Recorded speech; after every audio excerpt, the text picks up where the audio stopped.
This episode is brought to you by Redfin. You're listening to a podcast, which means you're probably multitasking. Maybe even scrolling home listings on Redfin, saving homes without expecting to get them. But Redfin isn't just built for endless browsing. It's built to help you find and own a home. With agents who close twice as many deals, when you find the one, you've got a real shot at getting it. Get started at redfin.com.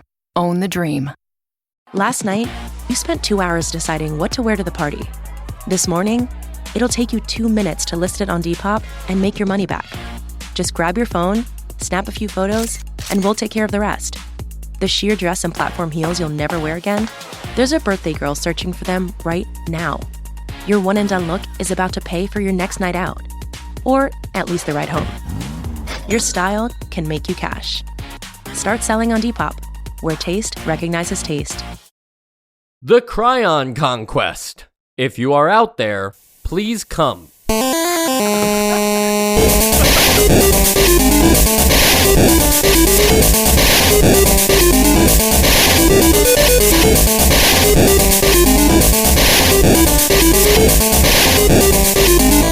And welcome to Nostalgia, a chronological exploration of every NES game released in North America. I'm Mike. I'm Sean. And I'm Joe. Thanks for coming, guys. Dude, We were out there. You heeded the call. So I guess we'll do this episode. Yeah. Sure. I've got my wizard hat and wand, and I'm ready Broom. to go. Easily Broom. controllable broom. Sean, are you a magical girl? I'm so magic, bro. That's pretty banging. Right? That's straight bussin', Sean. Francesca? I'm Francesca. Right. That's actually what she says at the beginning of the game. Yeah. And that explains She says, everything I we need to am know. Francesca. Yeah. All right, let's just get right down to brass tacks real quick. Like, first of all, Sure. This is a carbon copy of like the setup from last week's episode where like robots attack the Earth and stuff. But instead, Robots attacking the Earth is so hot right it's now. so hot right now, and instead of finding some 25-year-old expendable like military man to copy his brainwaves and enter the Matrix, you just summon a witch, and she says, "I'm Francesca," but she also kind of has like the facial expression of Kevin James in that meme, like when she says it. Right. But let me ask you something. Would you rather she say happy birthday like Frosty the Snowman, right? Isn't it a little better to just say your name when you introduce yourself? I am Francesca. And then they just cut away. Everything she says after that is not pertinent. I'm like not even sure like I needed her to say something more. I just needed to know like where did she come from? How did this guy summon her? Like what's going on? Like just at all? Legally, she has to say I am Francesca so that the people at Capcom don't think she's Mega Man. That's true. That's going to be a huge problem in this week's episode, is that we are basically playing a lawsuit. I don't know how they got away with this one, but they did. This is a Mega Man clone, arguably the first, right? I don't think we've seen anything come this close. I mean, technically, just last week again, we did have a game where like you gained a new power every time you beat a boss, but that's not lawsuit worthy. That's just kind of like a good idea. Yeah, it's not even in this game. Right. Yeah. In this game, you just have them all. It's like, forget going to different places to get your powers. What if you just started with all of them? This game's better than Mega Man. Well, maybe we should decide that over the course of the episode, preferably at the end of the episode, if you don't mind. If you guys could just wait till then.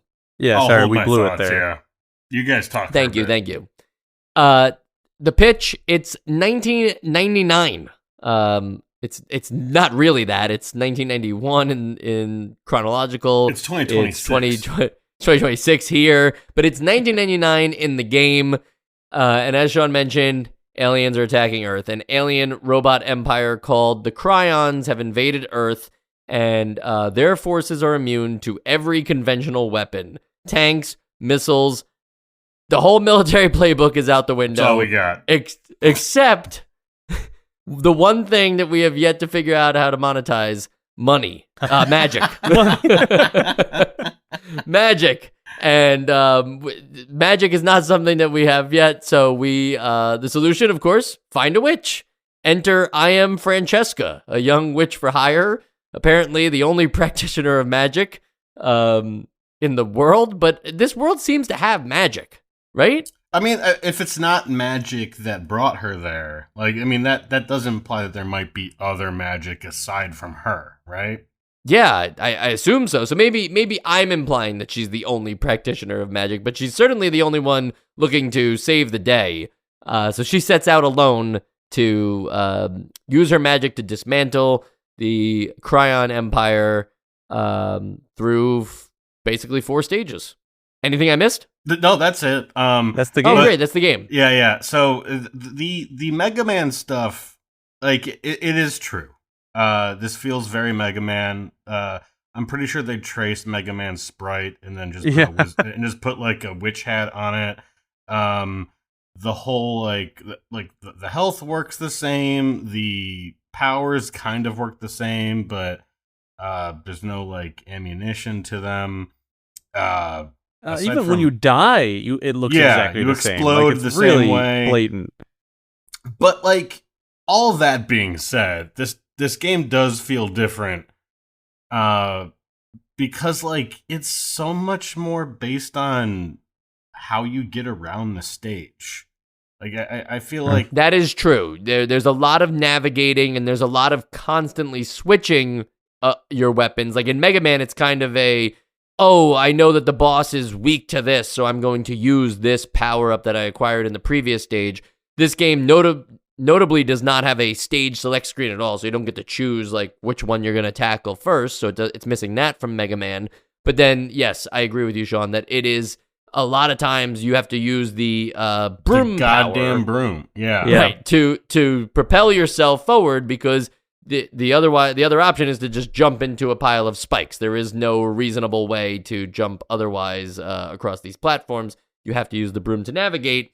And the broom kind of works like how you would expect Mega Man's dog to work, in like, that it acts as a platform that can be a spring Mega or Man's can be dog.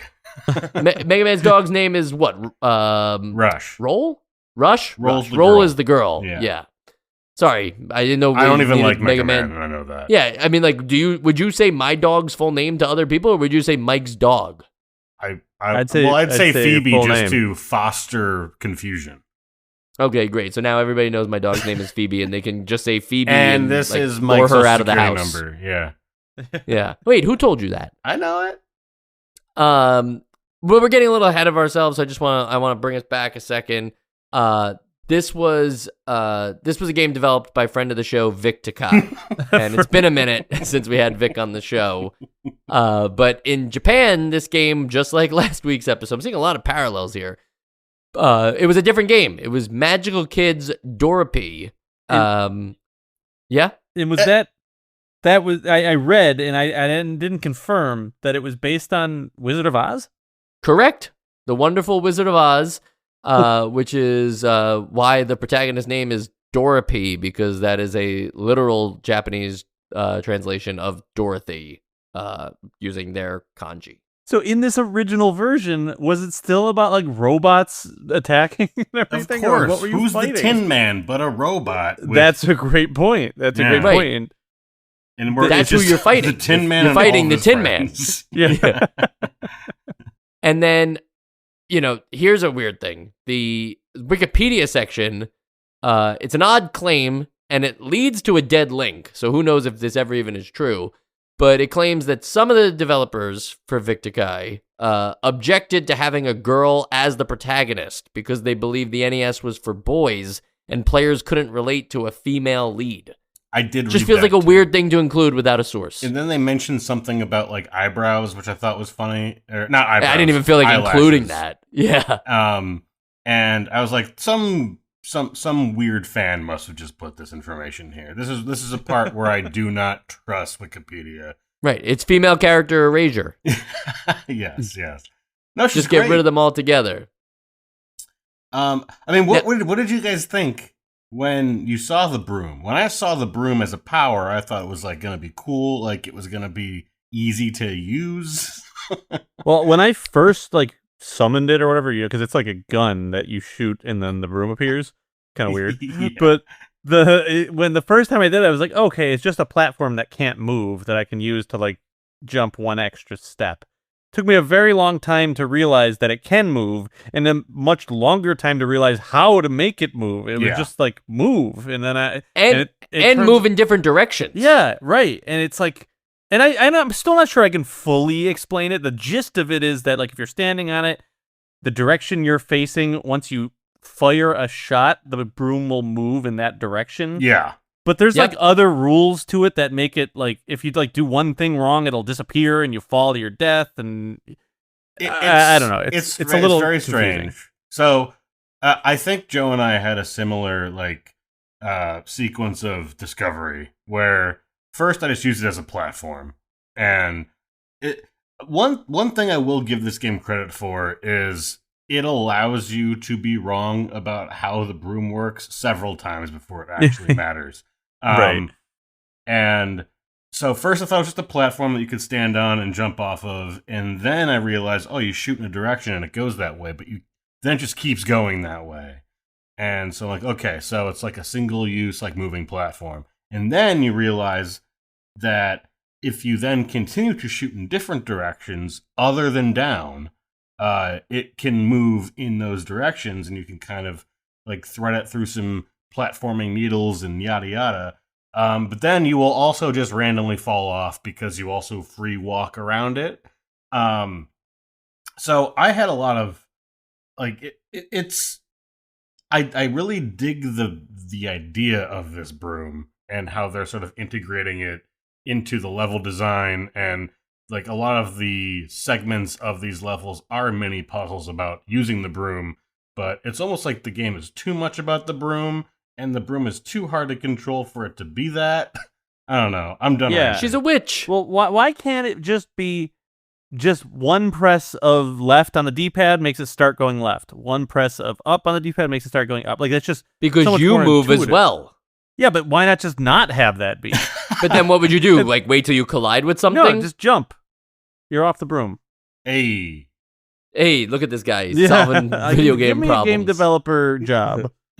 What's funny is also like, you know, we're talking so much about the broom. You have 6 spells in total, but I think it is right to focus on the broom because it's not even that it helps like get around the stages. It's necessary to get around the stages. And a lot of times they will make it so that you basically have to thread the needle using the broom, where it's like very specifically like make sure you spawn the broom in this particular spot or else you will just collide with the wall and fall into the spiked pit. And that ultimately becomes like a different kind of game than the rest of this game, which is very much like a Mega Man inspired shooter, against a bunch of enemies and giving you creative solutions for that. Because the rest of this game has like, you have a normal shot, you have your freeze shot, you have your bouncing ball shot, and they teach you about these things pretty like in a friendly way, where there's an enemy very early on that just constantly is throwing projectiles, and if there's just no way to get around it, you have to figure out like, I think I need to figure out a way to shoot this guy, and you try to shoot up and there's a wall in the way, and then eventually you're like, oh, I have this bouncing ball thing, like maybe I could arc it so that he can't touch me, but I could hit him and it will work, and it feels good even though it's like the most obvious thing when you finally pull it off. The rest of that game, I think, sounds great. Then when the broomstick becomes so much of the navigation on top of the shooting, it becomes an extra element that I didn't sign up for. Yeah, I think the broom overall hurts what is otherwise like a pretty well designed system of like multiple weapons. It's like everything else. Like I do think, most of the other ones have like some thought behind them, and they have good uses for them, and there's the good like parts of the level that are designed around them. But I kind of have a hard time like appreciating those because most of my energy is spent trying to figure out how to use the stupid broom. Now, there's no MP or weapon energy meter governing how much you can use of these things. You can switch freely and fire as much as you want, except for the that Phoenix power, right, which costs a lot of health. And is kind of it's the it's screen not clearer. really yeah it's not even really like it should be a different button. It's not really like a projectile power thing. It's not like something you should switch into. It feels like a pretty devastating move, not something you consciously like. The other ones are all like different projectiles you shoot, and then this one is just what is it, pink is the color for that one, and you just turn pink and then you just spawn a phoenix and cost a bunch of your health. It's just a confusing, like, it's not really a power like the other ones well are. that's why and I was trying to find a way to actually articulate what I was feeling here. That's one of the things that makes this game feel like a ROM hack. That like sure. Or like a mod, that the only way to make that be a thing that you could do was to fit it into the system that was already put in place by Mega Man. Because otherwise it would be like a press this button to do your screen clearer, but you only have a couple of those. But they had to fit it into the weapon select system that's already in Mega Man, which this game is not. So it feels just very derivative because of that. Now, in concept, having the 6 spells from the beginning, the 6 powers, and also not having a limit to how much you can use them, that is a genuine design improvement over Mega Man's model. Like, I'm not saying like in the actual games comparing each other, but just in theory, that is it reads more friendly to 2026 players, just giving the players the tools right from the beginning and trusting them to figure out the application. So I do think at the very least, it's not a bad idea to just start with all the powers rather than acquiring them from stage to stage. The problem is that because you have them all, there is a lot of menuing in this game. It's micro menuing. It's not like Dungeons and Dragons style, like living in there, but you are switching pretty frequently. I feel like even in between.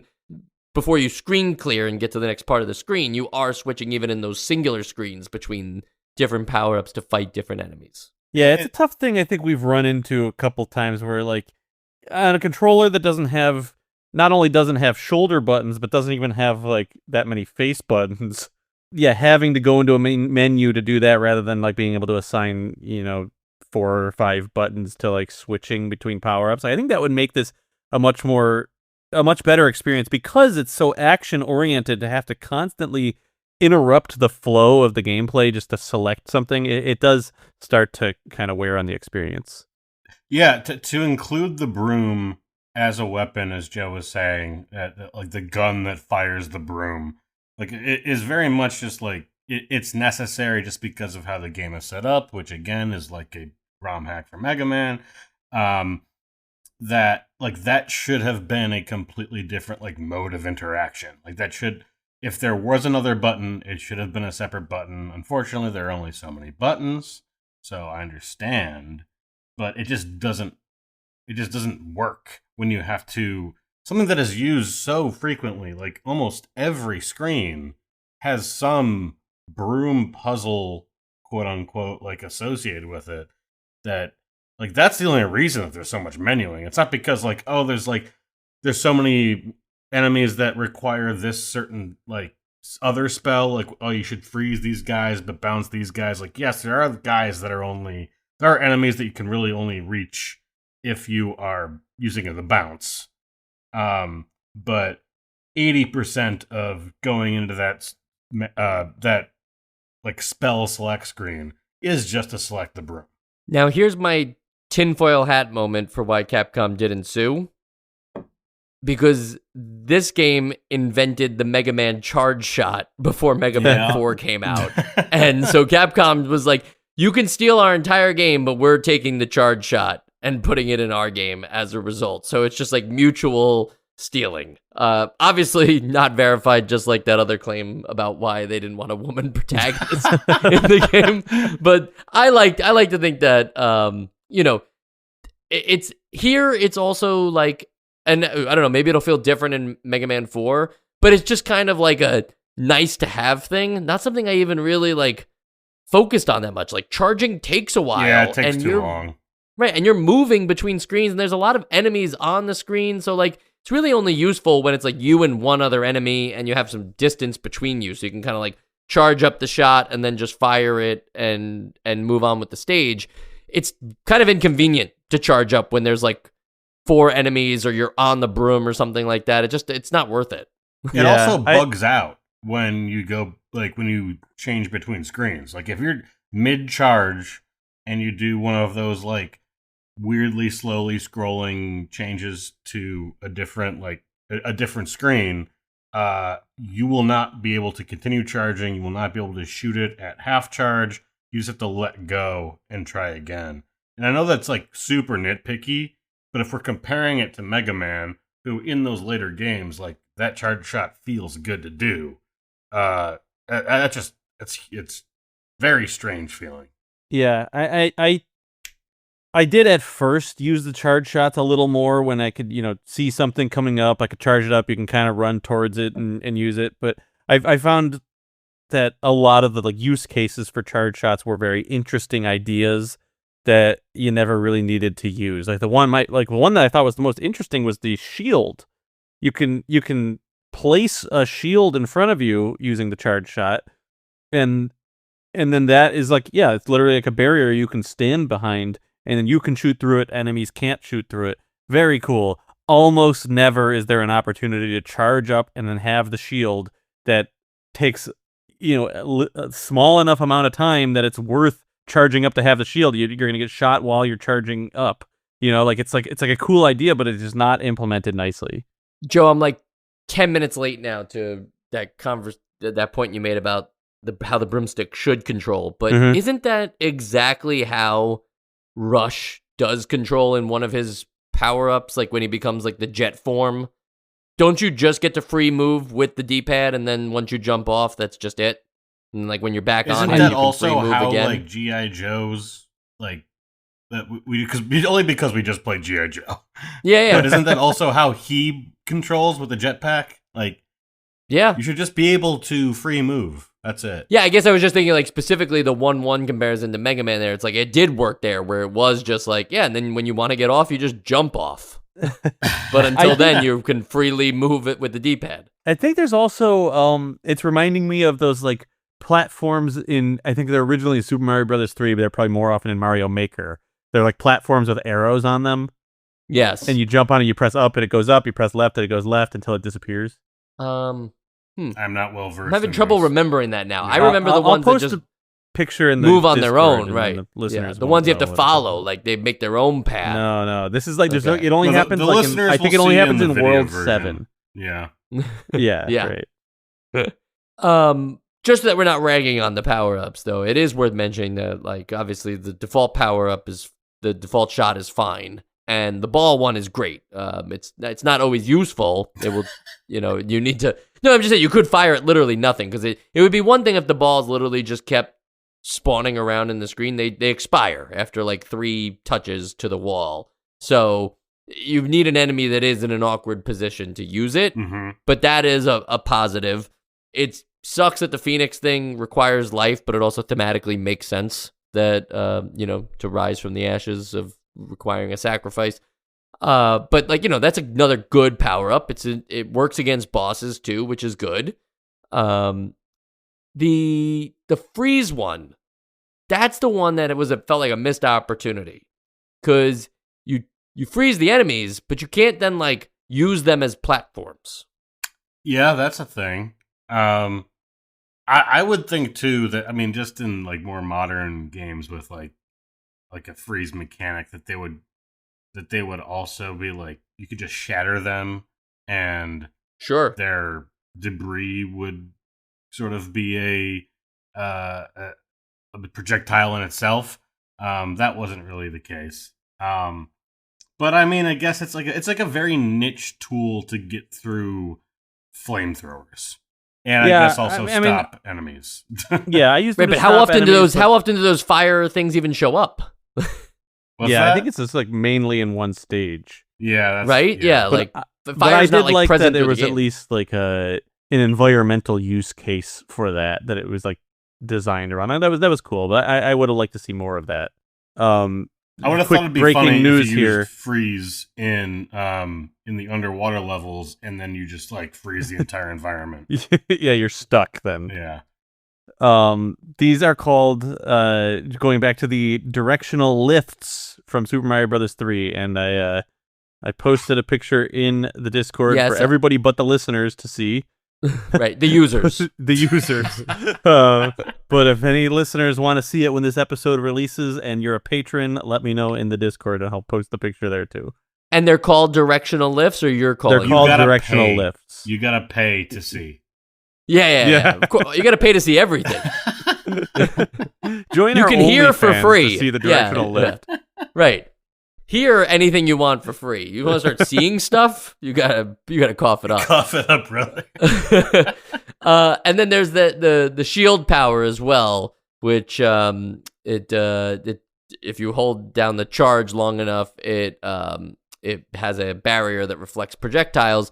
This thing's almost useless in most of the stages because the heat of the combat requires you to basically fire something immediately or use it immediately, and that neither one of those things can happen. So the shield I did not find as useful.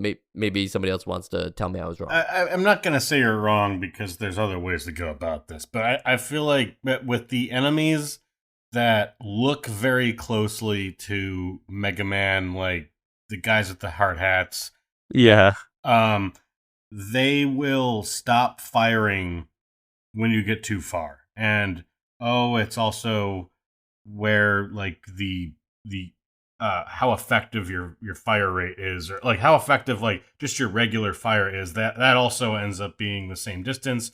But when you get close, they start firing again. So I guess you could charge that up, fire it off right next to them. Their projectiles disintegrate in the shield. You can shoot right through it, but you could also just do that with timing. And it's just a very niche like use case that it's easy to sort of circumvent anyway. The stages and their evolution, we have start off with the standard learn the game stage, but that one has the fire hazards though, which the freeze spell does work on. Then the next stage is all ice, so it's slippery, and we've also seen that in Mega Man and Mario Brothers. Round stage 3 is the underwater section where all of a sudden now there's a separate oxygen meter. She's a witch. Did she need this? Like, can't you just cast a spell to breathe underwater for a little there's bit? something like if she drowns, she's not a witch. But if she doesn't drown, she is a witch or something like that. This game is completely like it doesn't even fit into the witch lore.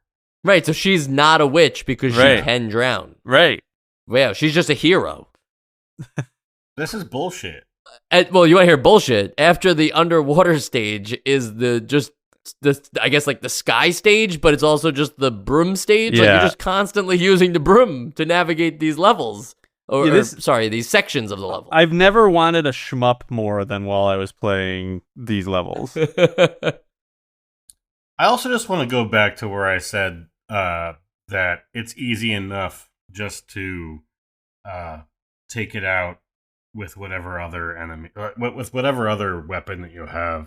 Because I think we need to just like point out the difficulty of this game. Like not even just the whole like broom and the tedium of pulling out the broom and how easy it is to fall off the broom, but this game's not easy. How much harder than a Mega Man game though? Just out of curiosity.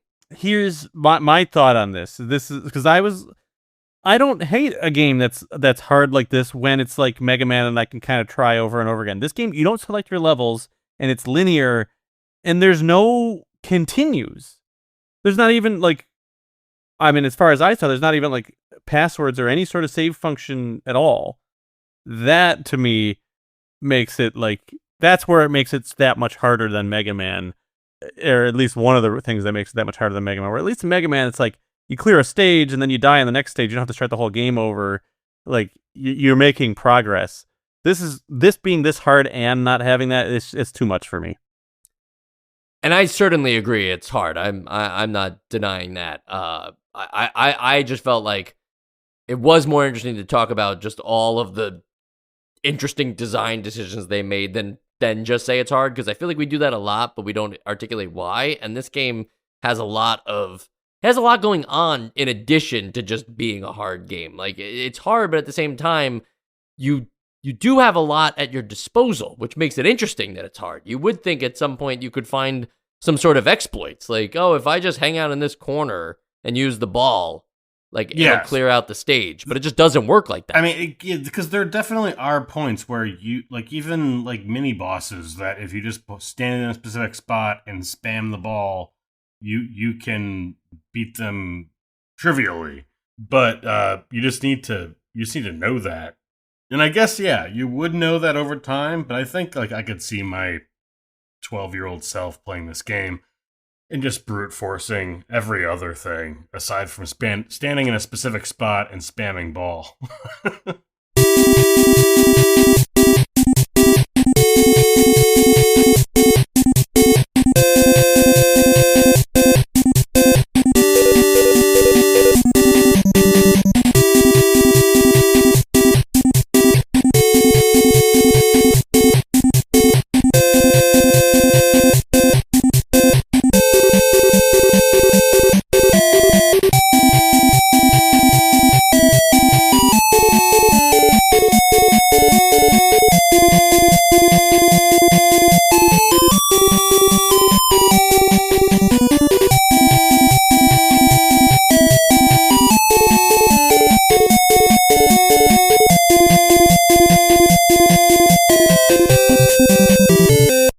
To go to the bosses specifically and how they differ from the Mega Man bosses, there are no weapon weaknesses. I think we mentioned that already, but you can't just look up which spell beats each boss and be done with it, like how some people like me play Mega Man games.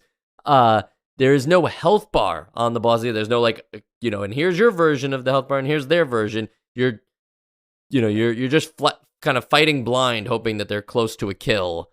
The actual bosses themselves, though, they're not, like, unforgiving. They have like I guess the interesting thing is that they're not just you, like a different witch, like how the robot masters are kind of like Mega Man size and have like a specific attack.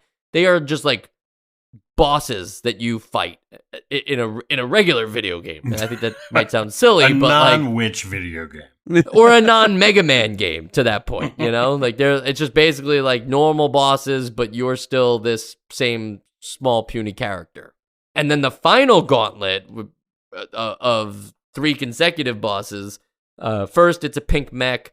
Then it's a clone of Francesca, which is an interesting idea, but again, a stolen concept from another game called Zelda 2.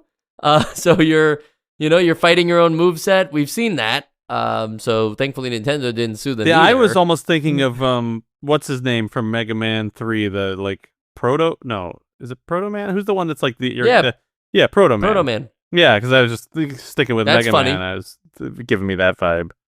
Yeah, and then the final boss, the Krion Empress, who's also a robot, and it's a giant robot, pretty cool, good looking visually, and that's.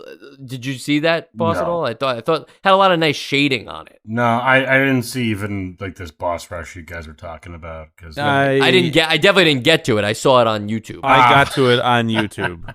I got to it on YouTube is great. Were you playing along? Like, did you have a controller in your hand? I was using a towel or whatever. Yeah, he had the towel. Yeah, they're cool. Okay, great.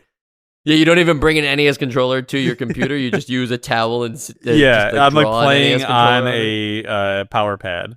But I'm not trying to dunk on the clone thing. The fact that Zelda 2 had it before. It's always a cool concept when you have to fight a version that has like the same exact skills as you and just show that you're better at using it than the computer. I appreciate that. Yeah, I like.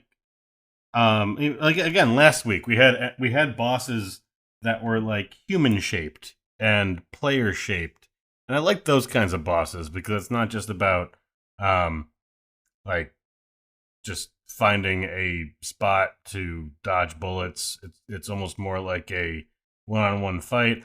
I was not there to talk about the boss you guys are talking about, but it sounds like that's sort of what you guys are talking about. I'm just talking. You're here. I'm here. Is that right? Sure. You're talking to somebody who will just watch it on YouTube. Like, Yeah, I don't think I can I'm watching speak to, you know, like, clear, I'm I didn't watching get it there right in the now game. on YouTube too. Like I haven't even Right. finished it yet. Like on paper, sounds exactly right, Sean. We So are good definitely job. the people to talk about this game. We are the Yeah. people to talk about this game, and we've been giving them 33 minutes of good content, and now we got 1 minute of bad content, and they're quitting. They're just going to quit the show.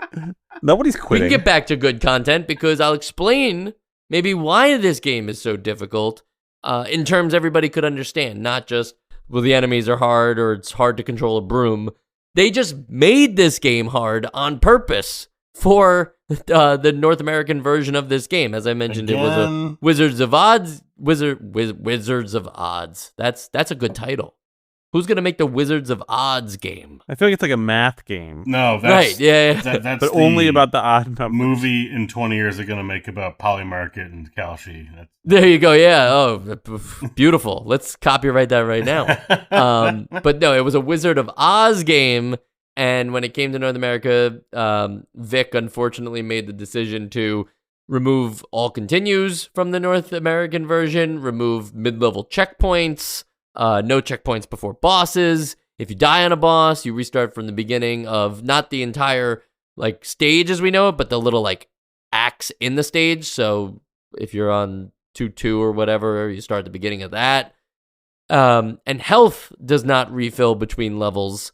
And they're just pretty scarce pickups in general for health. And they despawn if you just scroll a little bit off screen. There's no memory of it.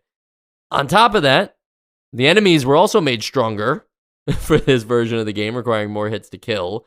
And so when you look at all those things, a game that would probably be decently challenging just using, again, all the systems that the game has set up for you in tandem with each other, has now become brutal. Yeah. Because it just wasn't even designed with those things in mind, and then they just turned up every lever. I think Yeah. this is the game that I died the most in recently. Like of probably the past few months. Like I just kept dying, and it was hard because of that continue system or the life system that just shits you back out at the beginning of the level. Like it was really hard to get any kind of progress, to see like, well, I can't just have a sample size of one level. And so it was just very hard to see a lot of this game because of that. Yeah, I was bad at this game. That's all I'm saying. Oh, I mean, me too, 100%. And I just cannot get my head around what the purpose of removing continues. It was already in the game. They made the choice to remove it. What do They you get made out of the that? choice If to the game's remove not it. built around. It's not like a roguelike, or like you're not playing a Nuzlocke. So just like, what? Just you already had continues. Just give us the continues. I don't understand. I know that this is not an original thought. I've heard it elsewhere, but like it is kind of crazy just how there's no video games in general just don't have like chapter select like movies do, to just like go to the part that you love the most. Like now that we are 40 years removed from some of these games, or 30 years removed from some of these games, and instead it's like you just have to play the whole thing from the beginning to experience like one thing you might like about it, or one thing you want to see about it. Like, And- it would have been great if we could talk about the boss rush from a playing experience, but we could only talk about what we saw on YouTube because we couldn't get there. And I've heard people talk about this before too. Like, I bought this game. Why shouldn't I be able to just go to wherever? And I don't know why I don't have a good argument, but I disagree. I don't like it. I don't like that people 'Cause it's think a game. that. I don't It's like a to game. hear that. It's not a. It's. I totally agree with you. Yeah. Well, I also think like there's a difference between release and like 30 years later. Like it would be really hard at release of any game. Like if you had God of War Ragnarok and just the ability to be like, I just want to start the game right at the end, right? Like that's weird. That game just came out. It's a story-based game. It should be like either after you beat the game, some kind of chapter select happens, or like after enough time has passed, the developer just like unlocks the keys. It's like, okay, like you can have all this now. Like you have to like edit your computer's yeah, it's like you've been trying to play this game for like 4 months now. We're just gonna unlock it all for you. Right. Back to this game. A follow-up for the Super Nintendo was planned, but it never came out. Oddly, the Japanese version of this game, Magical Kids Dorpy, did get a mobile release in Japan in 2004. Obviously, it has the easier difficulty, but I mean, like, how do they fit the graphics on like a 2004 mobile phone? We weren't even like on iPhones yet. Like, what did it look like on a Motorola? Like yeah, for the video version, right? Yeah, they could have done it. Yep. And we mentioned all the difficulty changes from the Japanese version, but the Japanese version of the game also had like beautiful Ninja Gaiden looking cutscenes between each act. Followed that. Ninja Gaiden has acts too. It followed that structure, so stealing a little bit from them as well. And Which is obviously great. this game just stripped all of that out and even modified the intro a little bit, obviously from a story perspective, but also just how much of the intro cutscene was there. So there's really, there's no narrative context for anything that's happening. Well, we know that her name is Francesca. Yes, I am Francesca. And that's the only thing she says. So by now in the podcast, if I'm Francesca and Joe's Mock Rider, do we know who you are yet? I thought I think he's Francesca. Go on, Joe. No. You just said you were Francesca. Well, I mean, apparently Mike's Francesca. Oh, right. Me and Sean are the same person, so we're both Francesca. I didn't know who was talking. Right. I thought that was me talking. Yeah, so you're Francesca and Mock Rider. No, I'm Mock Rider. True. And Sean. Anyway. Okay, and then there's also, I made reference to Sean being a magical girl at the beginning of the episode, but like that is about to become, in 1991, it's probably not too hot in the West, but it is going to become the hotness with Sailor Moon and everything. So Francesca, sits in an interesting intersection where magical girl anime is very popular in Japan. This is being changed from a Japanese game to an English game, but they kept the magical girl element here. So the witch heroine with a costume change. I mean, it's a pretty recognizable archetype today, but in 1991, it's more of like a curiosity. I am pro magical girl. I think that I am Francesca is like some crazy character development that we won't see again for like probably 10, 15 years. Yeah, do we need all this lore? All this backstory for Francesca? Too much. Just give me to the game. Yeah. Lara Croft had just like a cut-off blue top. Yeah. Now, we talked about the story at the beginning, the robots only being weak to magic. That I couldn't find like that premise or like that being a trope. But I did find a lot of like girls with magical abilities that control mechas in Japanese media. And I thought that was just interesting that like here she's using the magic to take down the robots, but there's certainly enough anime of like schoolgirls transported to fantasy worlds piloting giant magical robot mechs that I was like, did they just get this wrong in the genre? translation? Should there have been a mech in the third level? Right. Should it be a mech instead of a broomstick? Or a broom mech. Or like, yeah. I think that there could have been more of that. Mech makes everything better.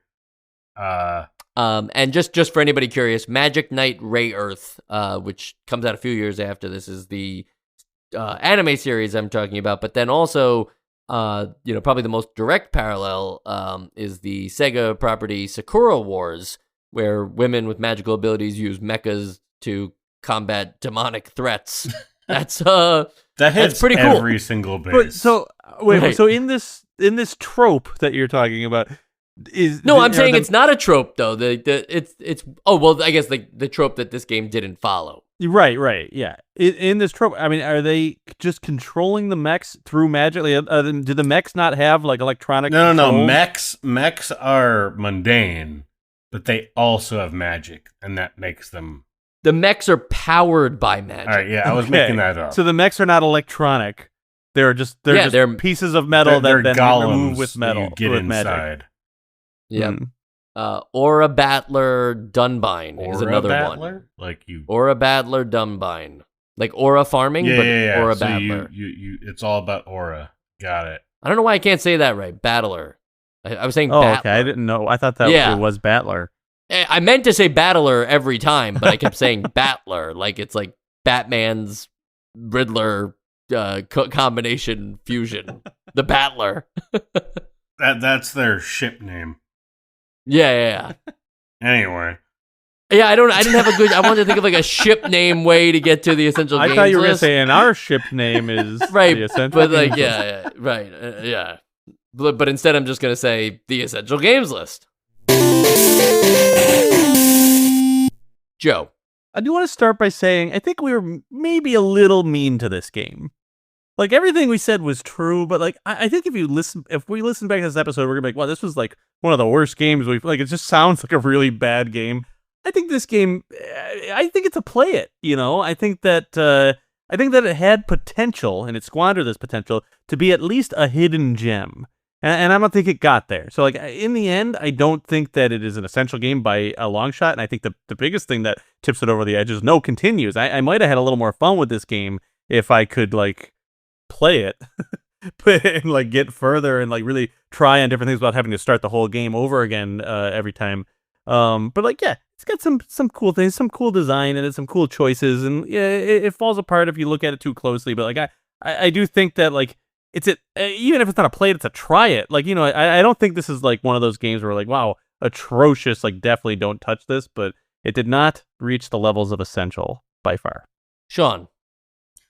Yeah, no, I don't want to make it sound like this game is completely irredeemable. I even alluded to it earlier that like it does a good job of like actually giving you a tutorial in a way. Like it teaches you ways to use the broom, and it lets you like kind of only sort of understand the broom until it makes you fully understand what the broom is before half the game is broom. So it understands what it's doing in a way that a bad game really wouldn't. But it also like just does not have it just does not have like a good vibe of itself. There's too much of certain things. There's not enough of others. They made it way too fucking hard to play the Western version of it. So the game has some competencies, but they do not like manifest in a great way. It seems too punishing to it just in its own like in how it presents itself to truly be like playable. And I'm not saying that no, you know what? I am gonna say that. This game is not very playable. But it knows what it's doing, so it's not terrible, but it's just not great. So it's not essential. I wouldn't go so far as to say play it. Go on, Mike. I will go on. And yeah, I'm not going to recommend most people play this, but I do think this is a play it for Mega Man fans. Like, I do think you have to, if you didn't know about this, because you have to, I don't think it comes up. I think you have to find out about this game and see that it's a Mega Man clone. I don't think it's like talked about in those circles. So definitely try this if you're a fan of the Mega Man games and haven't played it yet. I think you'll come away appreciating Mega Man more because it's not so simple to just like drop in all the same tools and call it a day. Like you do have to flesh out the screen by screen design, and the power-ups have to mean something in the actual gameplay, not just be powers that you can call upon whenever you want. The interesting thing is, if we go back to the whole Magical Kids Dorapy thing, and if that had been localized, and if they kept the cutscenes and they restored the continues, and heck, if they even did some of my other complaints, like if freezable enemies could be made into platforms, right?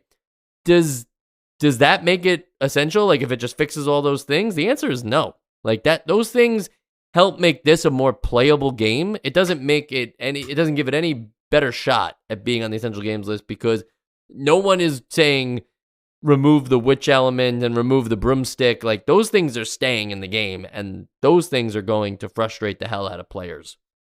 Mega Man finds a balance between, like, using the new powers that you acquire across the stages in an appropriate, like, save them for the bosses, or when you know you have to take care of a specific enemy. Otherwise, you just you stick with the generic pea shooter.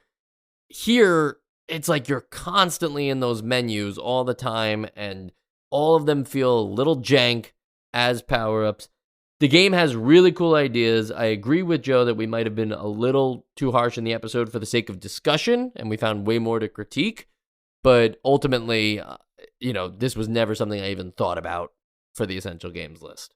It's amazing that Capcom did not sue Vic here and put him out of business, but it will be amazing if we are not sued next week when we record Peter Pan and the Pirates, our next game on the Essential Games list. I feel like Disney will be coming for us It's as fair we... use, Mike, it's fair use.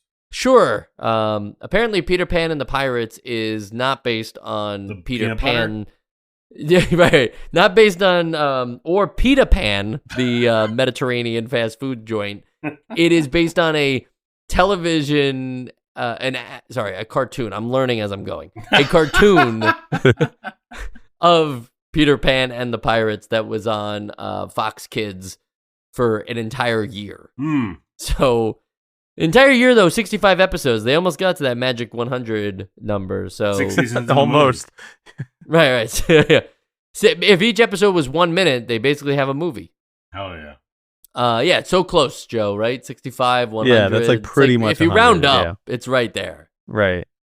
But I like Peter Pan.